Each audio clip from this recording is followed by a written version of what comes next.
Good morning students. ये video class 8 के लिए है और आज हम पढ़ रहे हैं हिस्ट्री का 8th chapter women, caste and reforms, है ना। महिलाएं, जाति और सुधार, है ना। कि जो पहले की जो अवस्थाएं थी, जैसे महिलाओं की स्थिति किस तरह से, जातिवाद किस तरह से था, तो उन सब जो बुराइयां जो थी समाज की, इविल्स जो थी, उनको जो दूर करने के लिए क्या सुधार किए गए, क्या रिफॉर्म्स किए गए, वो हम इस चैप्टर के अंदर पढ़ने वाले हैं।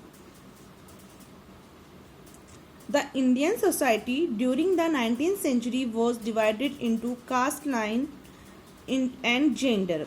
देखो, जो भारतीय सोसाइटी जो है, भारतीय समाज जो है, वो 19वीं शताब्दी के अंदर जातिवाद और लिंग भेद के बीच में डिवाइड हो गया था, है ना। जातिवाद जैसी और जो लिंग भेद जैसी समस्याएं जो है वो उसमें विभाजित हो गया था, वो सामने आई थी।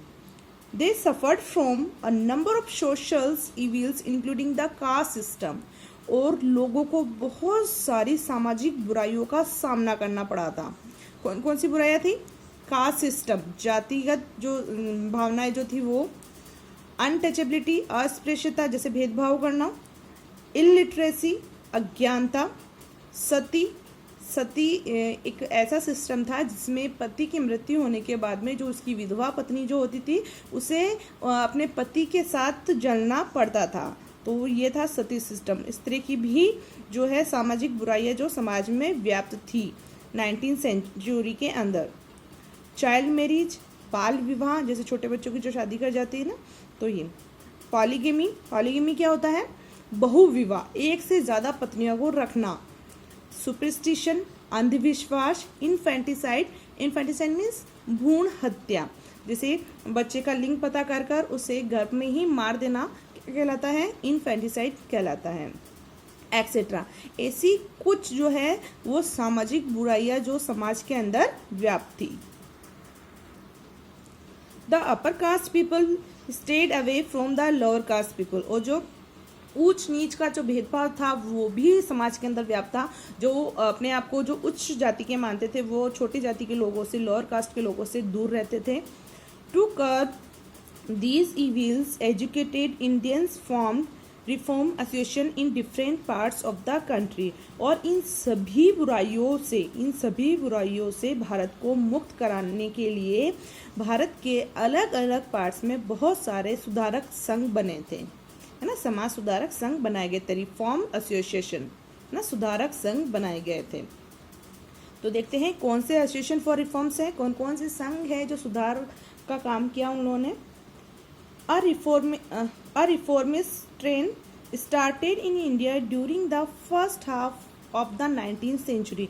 19वीं शताब्दी की आधे शुरुआत में ही जो है, हाफ सेंचुरी है ना, आधी शुरुआत में ही जो बहुत सारे जो समाज सुधारक जो थे वो सामने आए। उन्होंने समाज सुधारक के लिए काम करा, समाज के सुधार में कुछ काम करें। देखिए, सबसे पहले हम पढ़ेंगे ब्रह्म समाज। ब्रह्म समाज क्या था? Brahmo Samaj was one of the most influential religious movement in India and made a significant contribution to the making of modern India। देखो, ब्रह्म समाज एक ऐसा आंदोलन था, ऐसा एक धार्मिक आंदोलन था जिसका भारत में बहुत ज़्यादा प्रभाव पड़ा, इन्फ्लुएंशियल प्रभावित हुआ था। कौन? भारत के लोग, है ना। भारत को उसने बहुत ज़्यादा प्रभावित करा था और जो ब्रह्म समाज ने इसमें अपना बहुत ज़्यादा योगदान दिया आधुनिक भारत को बनाने में। It was started in Kolkata. और ये कहाँ? ये कोलकाता जो पुराना नाम है ना, अभी न्यू नाम क्या है? कोलकाता। तो it was started in Kolkata in 20 August 1928 by Raja Ram Mohan Roy and Debendra Nath Tagore. जो ब्रह्म समाज की स्थापना जो है सबसे पहले किसने करी थी? इसकी स्थापना राजा राम मोहन राय ने और देवेंद्र नाथ टैगोर ने मिलकर 1828 में इसकी स्थापना करी थी, इसको फाउंडेड करा था। In all field of social reforms, और समाज में सभी तरह के सुधार, जैसे कि including abolition of the caste system, जैसे कि समाज को जाति से मुक्त कराना, एंड एबोलिशन मीन्स कानूनी रूप से मुक्त कराना, है ना। एबोलिशन मीन्स मुक्त कराना, लेकिन किस तरह से? कानूनी रूप से, वैध तरीके से समाज को जाति से मुक्त कराना। End of the dowry system, दहेज प्रथा को खत्म करना। इमेंसिपेशन ऑफ वुमन, और जो वुमन की जो स्थिति जो थी उस समय, है ना, जैसे प्रथा प्रथा है, सती प्रथा है, इन सभी बुराइयों से मुक्त कराना, and improving the educational system, और इसके अलावा जो शिक्षा जो है उसको शिक्षा में सुधार करना, जैसे कार्य इस ब्रह्म समाज के द्वारा, इन समाज सुधारकों के द्वारा किया गया।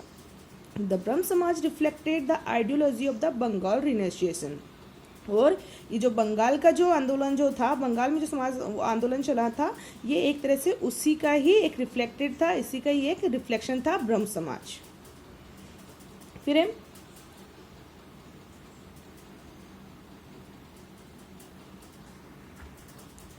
वेद समाज, वेद समाज was establish by Keshav Chandra Sen and के श्रीधरलू नायडू। जो वेद समाज की स्थापना साउथ के अंदर केशव चंद्र सेन और के श्रीधरलू नायडू ने करी थी। When the former visited Madras in 1864, जब वो मद्रास आए 1864 के अंदर। के श्रीधरलू Naidu later visited Kolkata to study the Brahm Samaj movement, and when he returned he renamed the Ved Samaj at Brahm Samaj of Southern India in 1871। जब जो ये थे के श्रीधरलू नायडू, ये जब कोलकाता पढ़ने के लिए आए थे तो उन्होंने देखा कि वहाँ पर जो ब्रह्म समाज आंदोलन जो है बहुत अच्छे से चल रहा था। तो जब वो वापस लौटे तो उन्होंने अपने वहाँ पर इसे वेद समाज के नाम से उन्होंने स्टार्ट करा साउथ इंडिया के अंदर 1871 में, है ना। ब्रह्म समाज को ही उसने वेद समाज में स्टार्टेड करा 1871 में। ही translated the book of Brahma Dharma into Tamil and Telugu and undertook missionary tour to propagate the faith। और इसके अलावा जो के श्रीधरलू नायडू ने जो ब्रह्म धार्मक जो बुक जो थी, इनकी इस संस्था की जो बुक थी, ब्रह्म समाज की संस्था की जो बुक थी, उन्हें तमिल और तेलुगु भाषा के अंदर भी ट्रांसलेट करा। और जो अलग अलग मिशनरीज में जाकर वहाँ पर इनके प्रति विश्वास जो रखना है, भगवान के प्रति जो भी विश्वास रखना है, वो सब वो उसके बारे में लोगों को बताते हैं। It attacked the caste system and promoted women's education. इन्होंने जातिगत जो समस्याएं जो थी उस पर प्रहार किया, मतलब उसे ख़त्म करने की कोशिश करी। एंड प्रोमोटेड वुमेन्स एजुकेशन, और महिला शिक्षा, महिला एजुकेशन के लिए प्रमोट करने के लिए, महिला शिक्षा को बढ़ावा देने के लिए भी बहुत सारा वर्क करा, है ना। तो मेन इनका क्या काम था, एक तो उन्होंने कास्ट सिस्टम को ख़त्म करना चाहा, है ना, ख़त्म करने पे बल दिया, और दूसरा वुमेन्स एजुकेशन को बढ़ावा दिया। देन नेक्स्ट है प्रार्थना समाज। प्रार्थना समाज और prayer society in Sanskrit was a movement for religious and social reforms in Bombay. प्रार्थना समाज और प्रेयर सोसाइटी जो थी वो संस्कृत का एक मूवमेंट जो था, एक आंदोलन था। इन संस्कृत वॉज ए मूवमेंट, है ना, संस्कृत में ये आंदोलन था। ये किसके लिए था, धर्म और समाज में सुधार के लिए।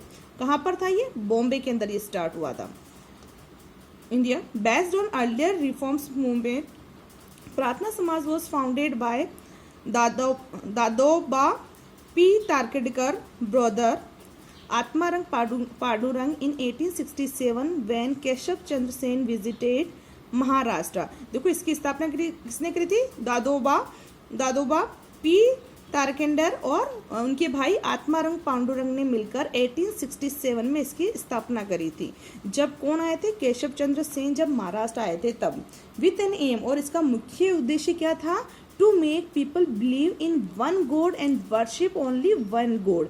इनका मुख्य उद्देश्य था, क्योंकि ये धर्म से संबंधित, समाज में सुधार से संबंधित था, तो इनका मुख्य उद्देश्य क्या था कि भगवान की पूजा करवाना, है ना, किसी एक भगवान की पूजा करवाना। And worship only one God, एक ही भगवान को मानो, एक ही भगवान की पूजा करो और एक ही भगवान में विश्वास रखो, ये उनका मुख्य काम था। It became popular after Mahadev Govind Ranade join, और ये जब बहुत ज़्यादा फेमस हो गया जब मोहम्मद गोविंद रानडे ने इसको ज्वाइन करा था। This association work for the abolition of caste system, और इसने कास्ट सिस्टम जो है उससे इसको मुक्त कराया। Untouchability, window remarriage, Hindu Muslim unity and the spread of modern education. अस्पृश्यता, विधवा पुनर्विवाह, हिंदू मुस्लिम एकता और जो आधुनिक शिक्षा के प्रसार के लिए इन्होंने प्रार्थना समाज में इन्होंने वर्क करा, काम करा। ठीक है, आज हम यहीं तक पढ़ेंगे। होमवर्क बता रही हूँ आपको। होमवर्क में आपका फर्स्ट क्वेश्चन दे रही हूँ मैं, what social ideas did the following people support. तो आपको बताना है कि इसमें से कौन